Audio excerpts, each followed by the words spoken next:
Replay, ça s'est passé sur Radio Antasia. Radio Antasia. Et là, eh bien, il est 11h20 et nous sommes avec Isiliane pour sa chronique essentielle. Coucou Isiliane. Coucou, comment ça va? Écoute, ça va super, on t'entend super bien, tout roule. Bon. Alors, écoute, c'est parti pour ta chronique essentielle, mon très cher Isiliane. Eh bien oui. Donc ce mois-ci, je vais vous parler du Verseau. Donc le Verseau, c'est un signe assez paradoxal et changeant. Ça a été un petit peu compliqué les recherches sur le Verseau parce que j'ai trouvé plein de choses. Et ce qui était très rigolo, c'est que j'ai deux Verseaux qui sont assez proches de moi, que je connais assez bien, et je les ai pas vraiment reconnus dedans. Mais bon, je vous livre les choses telles que je les ai trouvées. Donc le Verseau, il est très changeant. Hein. Il peut être capable d'altruisme comme être hyper égoïste, ou bien anxieux, ou carrément intrépide, ou parfois extraverti, parfois timide. Bon, probablement l'influence d'Uranus là-dessous, hein, qui mélangé avec l'air donne ce petit côté assez changeant. Mais en tout cas, la force des Verseaux, c'est leur capacité de s'adapter et de s'adapter à l'interlocuteur. Par contre, ce qui est caractéristique du Verseau, c'est qu'il est indépendant et qu'il aime la liberté. C'est un visionnaire, un avant-gardiste, souvent en avance sur son temps. Il peut se montrer très créatif et très original, et en n'hésitant pas une seconde pour prendre des sentiers battus pour arriver à ses fins. C'est aussi un humaniste qui va se sentir concerné par les grandes causes. Par contre, il est, comme je vous l'ai dit, imprévisible et parfois difficile à suivre. Il peut être têtu, voire même parfois se montrer distant ou émotionnellement détaché. C'est quelqu'un qui aime se différencier et contribuer à améliorer le monde, mais qui ne se laissera jamais mettre dans une case. Alors, Madame Verseau, ça tombe bien, Julia, écoute bien, je vais parler de Madame Verseau. Donc, Madame Verseau, elle a une personnalité assez fascinante et énigmatique. Elle est indépendante, elle tient à son autonomie et déteste se sentir enfermée ou limitée, que ce soit dans ses relations ou bien dans le domaine professionnel. Elle aime se démarquer, que ce soit dans ses idées ou dans le look ou dans les passions. N'exagérons pas, Mimi. Mimi qui nous dit que les Verseaux sont les meilleurs. N'exagérons pas non plus. Elle rêve d'un monde meilleur et comme le colibri, hein, d'ailleurs on pourrait se dire que le colibri était un Verseau, hein, elle fera sa part. L'histoire du colibri, vous vous rappelez, je la redis pas. Alina, tu t'en souviens? Non. D'accord. Je ne m'en souviens pas. Non, je suis en train de faire des captures, tu sais, de mon logiciel de diffusion. Donc, je te laisse continuer. Bon, et vous, les enchanteurs, vous vous en rappelez ou pas? Non, parce que j'ai bien compris qu'Alina, elle était trop occupée pour parler avec moi, donc c'est bon. Et non, c'est pas ça, c'est la technique, tu comprends? C'est la technique. Donc l'histoire du colibri, c'est la forêt est en flammes, tous les animaux se réfugient le plus loin possible de l'incendie et le colibri va à la rivière et dans son petit bec prend un petit peu d'eau et va le verser sur les flammes. Et au bout d'un moment, les animaux lui disent: mais colibri, qu'est-ce que tu fais? Tu ne pourras rien faire toi tout seul avec ton tout petit bec. Et le colibri répond: moi je fais ma part. Voilà. Donc, à méditer. Donc, Madame Verseau, pour revenir à Madame Verseau, elle est curieuse, elle aime explorer les nouvelles idées, elle aime apprendre et elle aime échanger avec les autres. En amour, elle aura besoin d'un partenaire qui va respecter ce désir d'indépendance. Elle ne supportera pas la jalousie ou la dépendance affective. Madame Verseau, elle va pas être séduite par un beau physique, hein. Elle va être séduite par un intellect et des arguments. Il va falloir la surprendre aussi, la sortir de la routine, explorer des choses nouvelles. Et c'est pas si facile que ça parce que on ne peut pas dire que Madame Verseau, elle manque d'imagination ou de créativité. Mais elle est tolérante et elle est ouverte d'esprit tant qu'elle se sent libre. Si on l'enferme, son premier réflexe, ça sera la fuite. Donc la vie sentimentale de Madame Verseau est toujours pleine de rebondissements. Elle va avoir du mal à se conformer au cadre traditionnel du mariage ou aux relations très très très contraignantes. Aventurière dans l'âme, elle n'hésite pas à explorer les différentes expériences nouvelles et à s'éloigner des schémas classiques. Pourtant, elle a vraiment besoin d'être rassurée. Et comme tous les idéalistes, il va falloir qu'elle trouve elle aussi un partenaire qui soit comme elle, indépendant et libre. On peut voir aussi des tournants imprévus dans sa vie sentimentale, des ruptures soudaines, des réconciliations. Et elle va avoir tendance à laisser ses blessures affecter sa sensualité, la rendant d'abord réservée dans son domaine. Mais même après ces turbulences, la passion est capable de raviver tout ça et réveiller son cœur avec beaucoup d'intensité. Voilà pour Madame Verseau. Monsieur Verseau, lui aussi c'est un explorateur. Hein. Il va aimer s'habiller avec des vêtements simples, pratiques. C'est un créatif, un visionnaire, toujours en avance sur son époque. Son esprit novateur s'épanouit particulièrement dans les métiers à la pointe de la technologie, des sciences ou de l'informatique. Il va proposer ses idées originales et inattendues dans ce genre d'emploi. Par contre, il va manquer d'écoute et de patience, notamment face à quelqu'un qui est un peu étroit d'esprit ou un peu borné. Il aime bien communiquer, mais il a du mal à communiquer en profondeur. Il a un petit côté je sais tout qui peut agacer. Il est très réfractaire à une forme de discipline imposée. Donc, si vous êtes patron de Verseau, prenez des gants et mettez des rubans dans ce que vous lui demandez parce que lui aussi, il va se braquer très facilement et il peut même fuir. Il va s'épanouir dans des environnements où il est maître de ses choix. C'est un peu le savant fou. Hein. Il va avoir plein d'idées géniales, mais souvent irréalisables. Donc, il a un mélange de génie et de tête en l'air qui font de lui un peu quelqu'un un peu incontrôlable. S'il s'entoure d'amis avec des profils très variés, ça va l'apaiser et ça va le canaliser.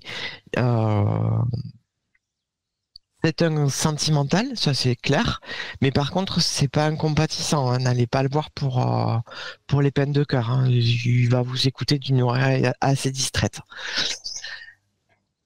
Pour séduire Monsieur Verseau, il faut savoir le surprendre. En matière de sentiments, il est complexe et ambivalent. Il lui aussi est très attaché à sa liberté et à son indépendance. Il a tendance à fuir les relations un peu trop étouffantes. Mais par contre, il est capable de déployer tous ses charmes pour conquérir une femme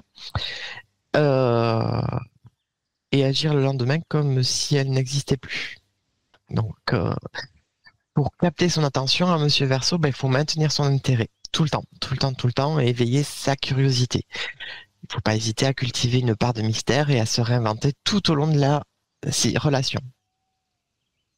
Monsieur Verseau, il n'aime pas du tout les schémas de couple traditionnels. Ça l'angoisse et ça le contraint. Il préfère les relations ouvertes, basées sur une amitié amoureuse où les échanges intellectuels priment sur les effusions sentimentales. Au niveau de sa sensualité, là aussi, elle est fluctuante. Elle va dépendre de ses états des états d'âme et des états d'esprit du moment. Dès qu'une femme essaye de le retenir ou de le figer dans une dynamique trop stable, il va s'effacer puis il va partir. Ce qu'il recherche avant tout, c'est une femme indépendante, intelligente, avant-gardiste et capable de devenir une conseillère et une source d'inspiration. En amour, il cherche des moments de magie et de complicité, mais déteste la routine. Donc, si vous connaissez des personnalités Verseau dans votre entourage, ou si vous-même vous êtes Verseau, On va résumer en 10 points. Il adore apprendre de nouvelles choses. Il réussit à la fois à être élégant et simple. Il peut s'enflammer dans ses théories, parfois fumeuses. Il vit un peu dans son monde. Il peut se montrer irritable, ne supporte pas qu'on l'enferme. Il disparaît parfois sans prévenir. Il se confie assez peu. Il a un petit côté anarchiste et il est très angoissé à l'idée de s'engager. Donc, quelle huile essentielle va aider notre ami Verseau? J'ai eu un peu du mal, et j'ai pensé à l'eucalyptus radié. Alors, pourquoi l'eucalyptus radié? En fait, quand on sent l'eucalyptus, on va avoir l'esprit plus clair. Donc, j'ai pensé à ce côté un peu foufou de notre Verseau. Donc, pour essayer de le recanaliser, le recentrer sur ce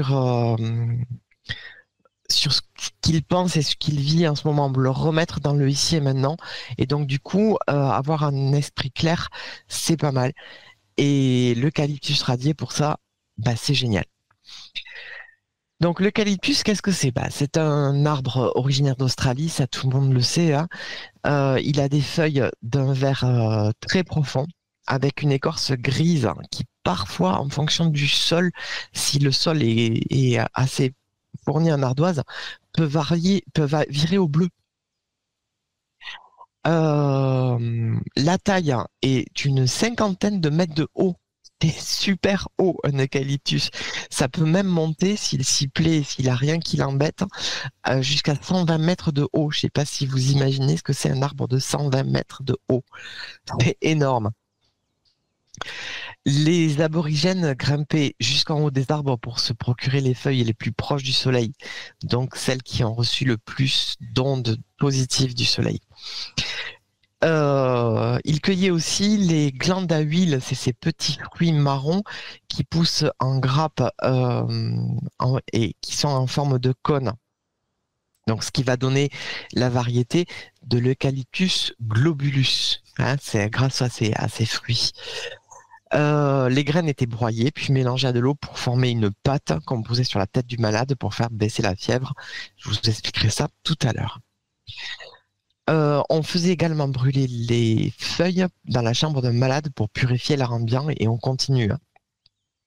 Les fleurs sont jaune pâle et elles sont aussi appréciées pour leur nectar.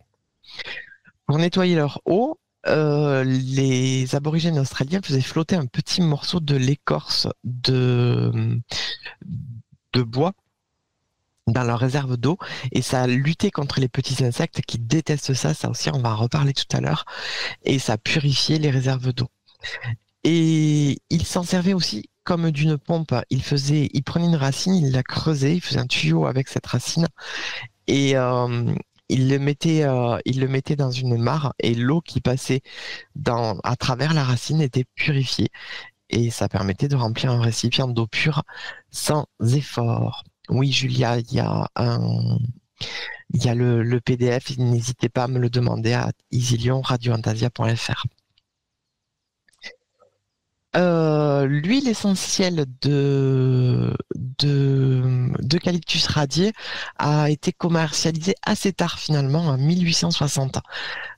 Donc les principaux pays producteurs sont l'Australie, mais aussi l'Afrique du Sud, l'Espagne, le Maroc et la Thaïlande.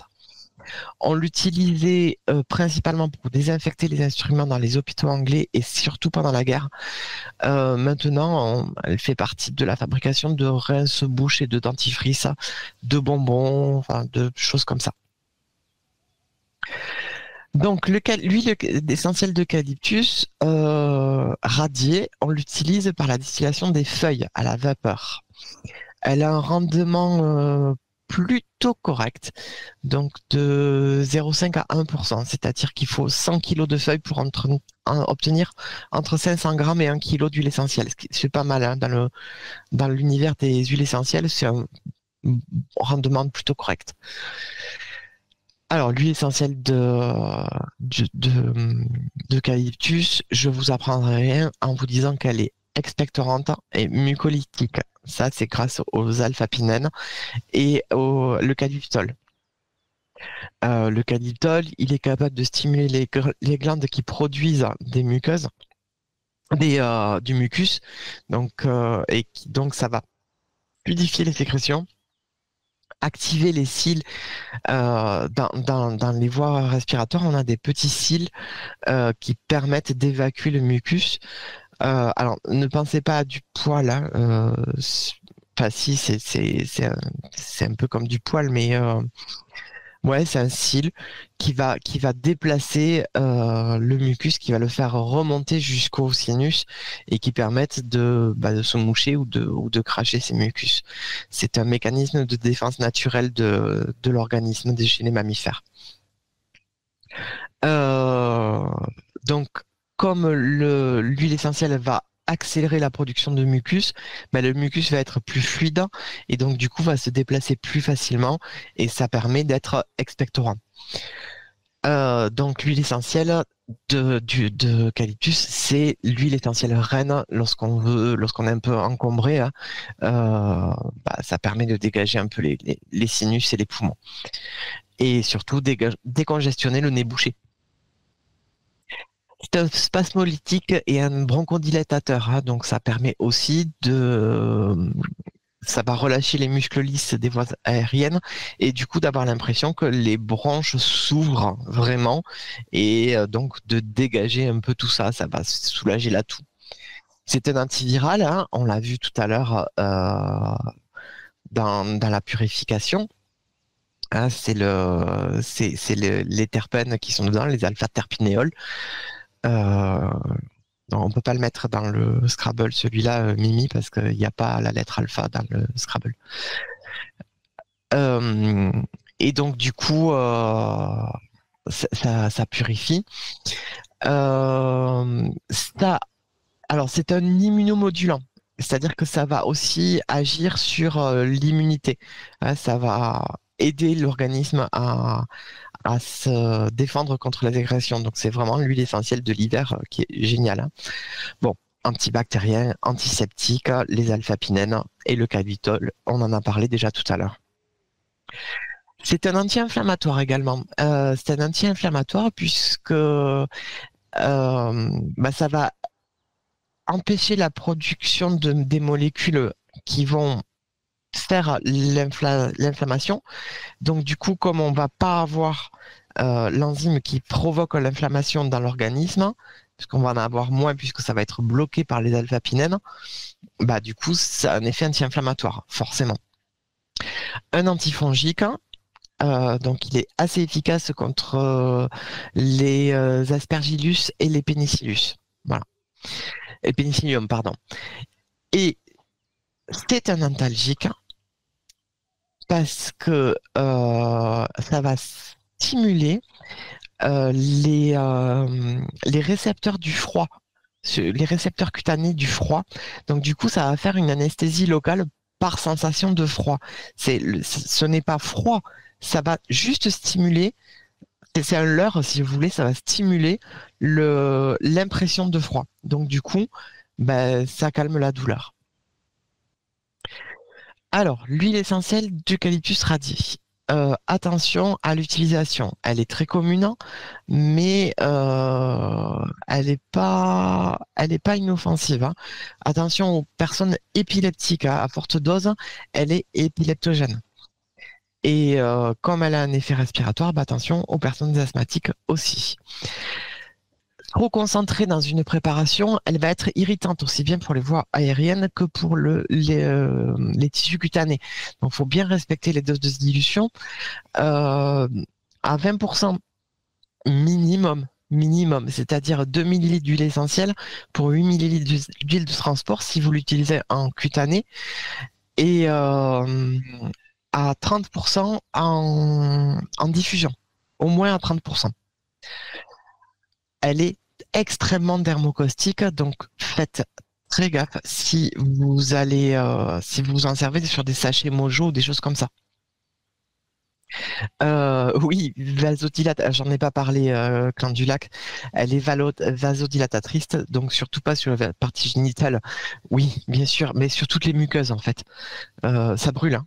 Enfin, après, j'ai envie de te dire, est-ce que vraiment tu vas mettre des huiles essentielles à cet endroit-là, Clan du Lac? Vraiment? Soyons sérieux, 5 minutes. L'huile essentielle d'eucalyptus, on peut s'en servir à partir de 8 ans. Donc c'est plutôt pas mal.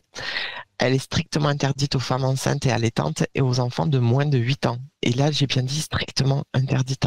Même en diffusion, même en bonbons. Voilà, dans les bonbons, je pense à la petite pastille verte dont je ne citerai pas le nom, il y a de l'huile essentielle d'eucalyptus dedans. Donc non, non, non, non. On peut l'utiliser en inhalation, en diffusion, en voie cutanée et en voie orale aussi. Pour la voie cutanée, il vaut mieux éviter de l'appliquer pour les enfants sur le visage et sur le torse. C'est toujours pareil, hein. C'est cette propriété que ça a de faire froid. En fait, ça peut brûler finalement. Donc, du coup, il vaut mieux la mettre sous la plante des pieds, bien diluée. La plante des pieds en huile, en aroma, c'est une voie d'administration géniale. Euh, Ça marche super bien, hein. Ça peut paraître étrange de se mettre de l'huile essentielle sous les pieds lorsqu'on a un rhume, mais je vous assure que c'est génial. Pourquoi? Ben, c'est hyper énervé et c'est hyper vascularisé la plante des pieds. Donc du coup, la voie d'administration, ça passe super bien dessous. Euh, Je suis perdu. Ça y est. La voie orale est déconseillée aux enfants de moins de 12 ans sans un avis médical. Ah, attention aux bonbons, hein, je vous le répète à nouveau. Attention aux pastilles. En diffusion, il faut la diffuser, la diluer à 30%, je vous l'ai déjà dit tout à l'heure. Comme toutes les huiles essentielles, il faut la conserver dans un endroit sec, à l'abri de la chaleur, de l'humidité et de la lumière, et ne surtout pas la laisser à portée des enfants. Les enfants, ils aiment bien l'odeur de l'eucalyptus. Et c'est vrai que ça sent bon, hein. Donc, ils auraient un peu tendance à le mettre, à s'en mettre sous le nez. Et bon, faut faire attention. En magie, alors, elle est du genre masculin. Elle est associée à la lune.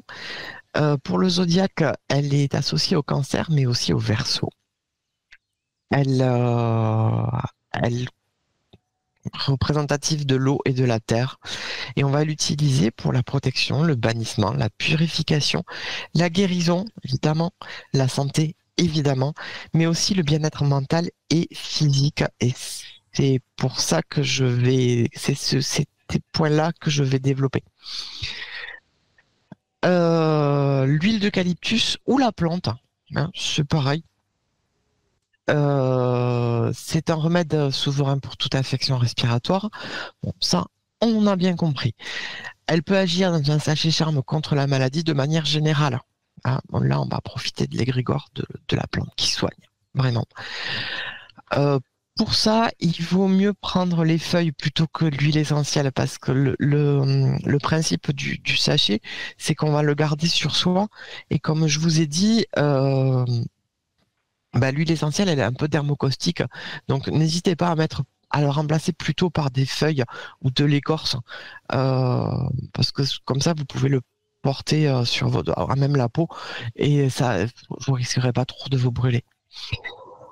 En magie des campagnes, on peut prendre aussi 2 branches d'eucalyptus qu'on va mettre au-dessus de la porte de la porte d'entrée de votre maison pour éviter que la maladie ne rentre dans la maison.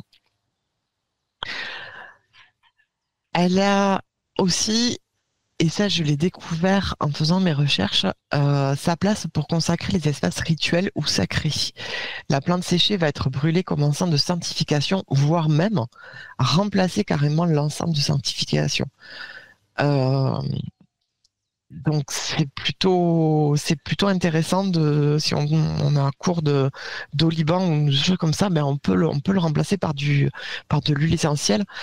dans un brûle-parfum ou directement sur du charbon ardent. Bon, j'aime pas trop ce principe, mais ça peut être une bonne alternative, un bon succès d'année si vous tombez en panne. Elle a un effet purificateur, donc elle va chasser les nuisibles. Si vous êtes envahi si vous avez une petite infestation de souris, de rats ou d'autres nuisibles, ils détestent cette odeur. Donc mettez 3 gouttes d'huile essentielle dans 3 cuillères à soupe d'alcool fort, même de l'alcool médical, vous allez voir, c'est pas grave. Donc alcool fort, c'est plus de 50% d'alcool. Et ces 3 cuillères à soupe d'alcool fort dans lequel vous avez mis 3 gouttes d'huile essentielle, vous allez les diluer dans 2 fois 30, 1, 2, 3, 2 fois 30 millilitres d'eau. Donc, on a à nouveau les 3 là, pour avoir un petit mélange. Et vous allez vaporiser le mélange sur le passage des souris et des rongeurs. Alors, le passage des souris et des rongeurs, on le repère très facilement parce que c'est plus sale à cet endroit-là et il y a une espèce de traînée grisâtre. D'où elle vient cette traînée grisâtre? Les rongeurs n'ont pas de vessie. Donc, en fait, ils font pipi en permanence.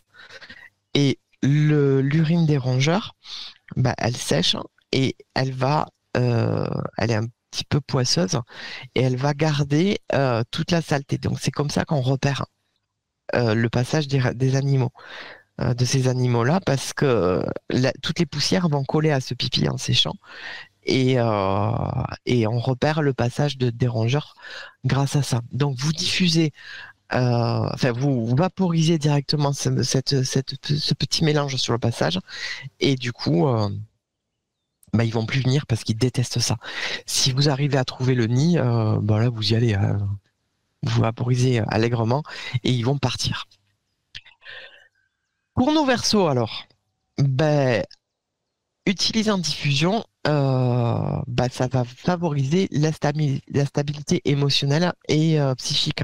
Donc du coup, nos versos qui sont un peu éparpillés, qui vont partir un peu dans tous les sens, c'est super. Une cuillère rase, Julia, c'est de l'alcool. Forcément qu'elle est rase, tu peux pas la faire bomber, c'est liquide. Et donc, ça va favoriser la concentration dans les études ou dans les recherches. Et ça va aider nos versos à ne pas trop se disperser et partir dans tous les sens dans les recherches, surtout les recherches ésotériques. Ça marche aussi pour nos ados, hein, avec les petites sautes d'humeur de nos ados préférés. Mais ça marche bien. Hein. Voilà.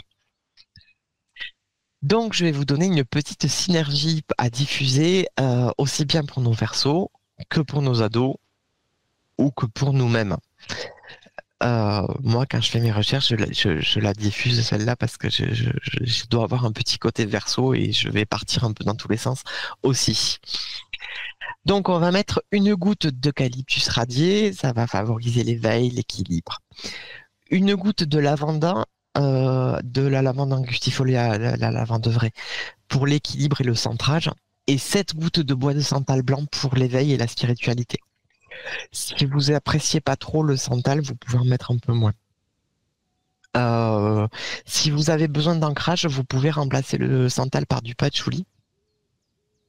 Alors moi, le mélange avec du patchouli, j'aime pas du tout. Ça m'est très désagréable, mais si vous aimez ça, ça marche aussi. Voilà pour le petit rituel. Alors, dans les parfums, là, je me suis un peu cassé la tête quand même. Parce que, alors, dans les parfums, comme toutes les odeurs herbées, on va l'utiliser en note de tête, hein, pour apporter des notes fraîches. Elle va être très utilisée en lotion, en savonnerie, mais elle va se faire beaucoup plus rare pour les parfums. Non, oui, alors clan du lac, une goutte d'eucalyptus, une goutte de lavandin et 7 gouttes de bois de santal ou de patchouli comme tu veux. Voilà. 7 gouttes, pas une goutte. 7. Attends, je te l'écris. Donc pour les parfums, elle va bien se marier avec les notes boisées, comme les cèdres ou les agrumes, mais les agrumes acides. Le citron, le pamplemousse, la mandarine, ça peut passer. La bergamote. Avec l'orange, c'est pas terrible. Après, faut tester. C'est une fragrance qui va séduire les garçons parce qu'elle va apporter une fraîcheur très dynamisante et un côté un peu sportif qui va plus s'adresser aux garçons, enfin qui va plus parler aux garçons. Euh, Elle n'a pas ce côté fleuri, sensuel, rond euh, que les filles vont apprécier. On va la retrouver dans le parfum très frais Booster de chez Lacoste. Quand je vous dis très frais, c'est genre qui font très très frais. Il porte très bien son nom, ce parfum, hein. Euh, Chez les filles, on va assez peu l'utiliser quand même, hein, parce que voilà, c'est ce que je vous disais, c'est pas une odeur subtile, c'est pas une fragrance subtile, hein. C'est pas une odeur ronde. Elle va pas matcher avec des parfums floraux, avec des parfums sucrés, ni avec des parfums très épicés, très orientaux. Ça matche pas en fait. Ça marche pas et voilà pourquoi on l'utilise assez peu. En tout cas, quand on le sent, on pense pas du tout à la féminité. Vraiment. J'ai découvert il y a pas très longtemps la marque Bon Parfumeur, qui s'avère être très très très à la mode d'après ma boutique de prédilection qui me disait que bah, ils en vendaient de plus en plus. Et la marque Bon Parfumeur fait des mélanges et elle ne leur donne pas de nom, elle leur donne des numéros. Donc la vendeuse, quand je lui ai posé la question de où est-ce qu'on trouvait de l'eucalyptus, m'a sorti deux parfums de chez Bon Parfumeur. Alors il y en a un, je vous avoue honnêtement, je l'ai pas senti le l'eucalyptus, et pourtant il y en a dans la compo. C'est le 102 qui rappelle le thé vert en fait. Donc il y a de l'eucalyptus dedans. Je l'ai pas senti, je l'ai pas retrouvé. Et le 701, on est sur quelque chose de très boisé, euh, définitivement masculin, même s'il est étiqueté mixte, hein. Euh, voilà, on est sur une fragrance très boisée, très tabac. Et effectivement, là, on le sent bien, l'eucalyptus. Voilà pour ma chronique. Moi, j'ai terminé. Eh bien, c'est merveilleux. Eh bien, écoute, c'était passionnant, mon très cher Xiliane, hein. Je t'ai laissé, voilà, vraiment toute la place pour le live. Et moi, en même temps, j'envoie des petits messages, des petits mails, donc à différentes personnes au niveau des différentes structures. Je te fais plein de bisous, mon très cher Xiliane, et merci pour Moi cette aussi, jolie je vous fais chronique. des gros bisous. Plein de bisous aux À chanteurs. bientôt. Ciao, ciao. Ciao.